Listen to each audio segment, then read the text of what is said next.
Hey guys, welcome back to Sophisticakes. For this cake, I did a wafer paper, citrus colored ruffle cake featuring some stippled edible paints.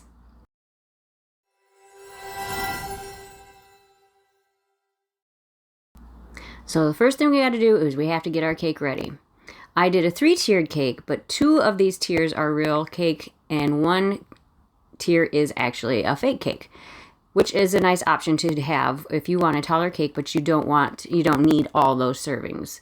You can purchase foam dummies they're called foam dummies, on Amazon and other retailers, and they're perfect. So, first of all, this is a banana chocolate chunk cake. And in this filling, I just added some chocolate chips for a little extra added something. Typically, I would do a chocolate ganache, but I did not have any on hand this time. So I'm showing you how I am preparing the middle tier. Now, the top tier is actually 3 layers of cake. But this cake did take some time to do, so to shorten it, I'm just going to really show you how I prepared 1 tier as opposed to all of them. But it's the same technique throughout, except for the fake cake, obviously. And in between, that was a crumb coat, filling in the crumb coat that I just did. And in between doing these layers, you would set it in the fridge for 20 minutes to firm up before you move on to the next stage. Now, I did use fondant to cover all of these tiers. The wafer paper, I find, sticks better to fondant than buttercream. I rolled this out to about 1/4 of an inch to 1/8 of an inch, around there, thick. And I used some cornstarch on my tabletop to keep it from sticking.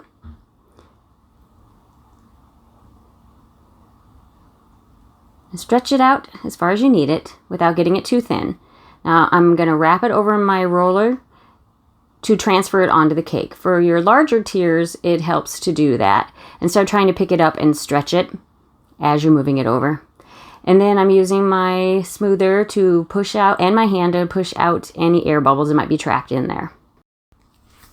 And once you get all the bubbles out of the top, as many as you can, go ahead and start attaching it around the top edge first, because you don't want the weight of the fondant to pull it and rip it or crack it before you get a chance to smooth it onto the cake. So start around that edge, go all the way around, and then once you've got it adhered there, you can go ahead and start pulling out those pleats and using your hand to press it into the cake, trying not to stretch it any more than possible, but work with one section at a time. Now, I did spray this tier with a little water, a little mist of water to get the fondant to stick to the cake. You can use water, you can use a little bit of shortening, just a little bit. You don't need to add so much that it's going to affect the taste, just a little tiny bit, or even some simple syrup. And once you've got that all attached to the sides of the cake and smoothed out a little bit, you can use your sharp knife to cut around the edge and smooth it with a fondant smoother. Now, sometimes you'll notice, and I had this happen with this one, I ended up needing to use a wad of fondant dipped in a little cornstarch to work out some of the wrinkles and the dents that happen. Just because as you're working with it, sometimes it can pull and thin it out. Just gravity. And then I use my Flexi Smoothers to try to get a sharper corner around the top edge. You just kind of bounce them into each other and create a corner. And this is my wafer paper before I've done anything to it, with my different colors, the 2 different colors of orange, yellow, blue, and was there another color? No. Oh, actually, when you airbrush the blue onto the yellow, it creates that other color, a little bit of green, which I found worked really well with the citrus theme. So when you're airbrushing, you're going to want to do a light mist. You're not going to want to oversaturate the paper, because that's when you can get it bending into shapes that you don't want it to. So just a light mist, and a little bit of curvature in this was fine because of the look that I was going for. And then I just added a little bit of extra blue edible dust for a little punch of more blue. Now cut each sheet into 3 panels. That way you're getting a lot more mileage out of your wafer paper sheets than you would originally think, probably. And I think for this look, and here I'm cutting it into a wavy pattern just for a little bit of unevenness, a little bit more texture in the feel. And when you add these smaller pieces, which they aren't that small, but when you're adding these smaller pieces together, you get the look of longer pieces that you can't tell where one ends and the other one begins. It's all in how you place it together. Now, this is not a food steamer.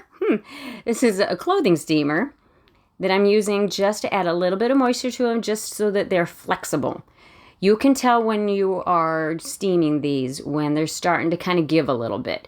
And they're a little bit more pliable. That's when you want to bend it into the shape you want it, and then let it cool in that shape. Now, not all of these pieces did I put in those little scrunchy, ruffly patterns. I wanted some to be more like wavy lines, kind of a linear pattern.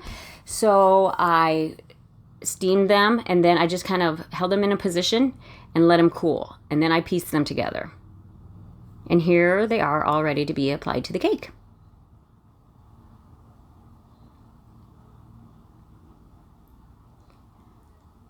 So I'm going to go ahead and put the cake tiers together, just with a little bit of buttercream in between the tiers. And you'll notice I did not put any sort of support in that bottom tier, because remember, it's foam. It doesn't need it. But for this one, to put the 6-inch on top of this tier, I went ahead and used a cake board the same size as a 6-inch tier.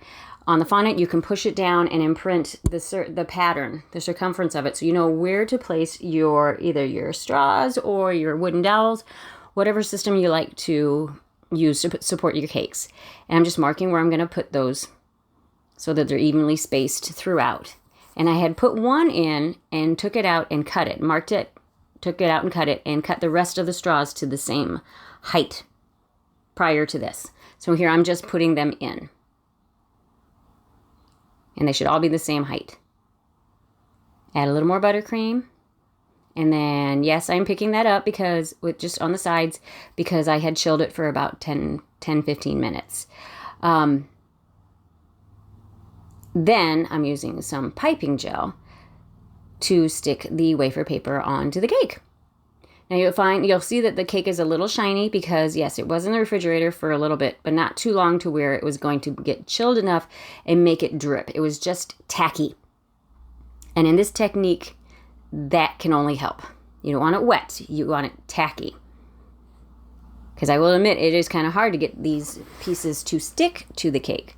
That's why I'm using some toothpicks just to support it long enough for them to stick.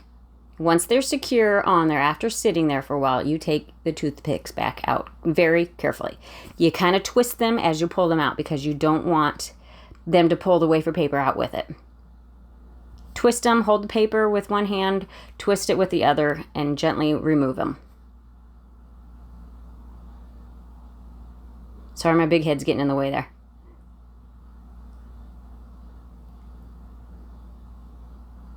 Now this part there's some editing that happened here. A lot of editing that happened here because this took me a while, and you don't want to see every little step of the way here.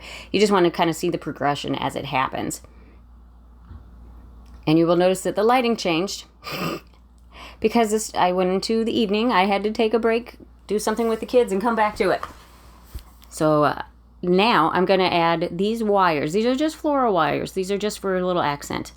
I just kind of manipulated them into kind of wavy, bendy patterns, kind of mimicking the wafer paper.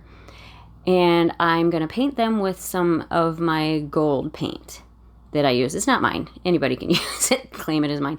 This is just the way I like to do it. I use the edible luster dust, and I add some either Everclear or vodka, or even you can use lemon extract to get a gold paint. And now is where I'm doing the stippled, I'm going to call it kind of a stippled watercolor technique. I just kind of made this up as I went. I just used this pastry brush with some thin down paint, which is always pretty thin to begin with, because you needed that for the airbrush. It needs to be a thin paint. And I'm just kind of stippling in a pattern. It's almost kind of like a boho kind of shape. I was just kind of going for an arched shape with kind of a point. So it kind of reminds me of the boho, like the string art kind of shape. Kind of. Not really, but anyway. So I did the outside, the lighter color, and then as I went in towards the center, I got a little bit deeper. So it's a little bit of ombre also. And I only used the yellow and the 2 oranges. I didn't use any green or any blue in this. I was really liking the light, bright, summery, citrusy colors. It's July.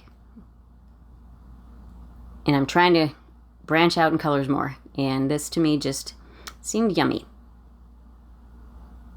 And there I'm doing the orange in the very center. And here's where I'm adding those pieces of wire. Since they are floral wire and they're covered with the edible gold, you can just stick them in. Just tell your customer that they're not edible and to remove them before serving. I find that as long as you are open with people and tell them, there's no mystery to it and it's okay. So there she is. Isn't she pretty? I loved how this went with my my backyard.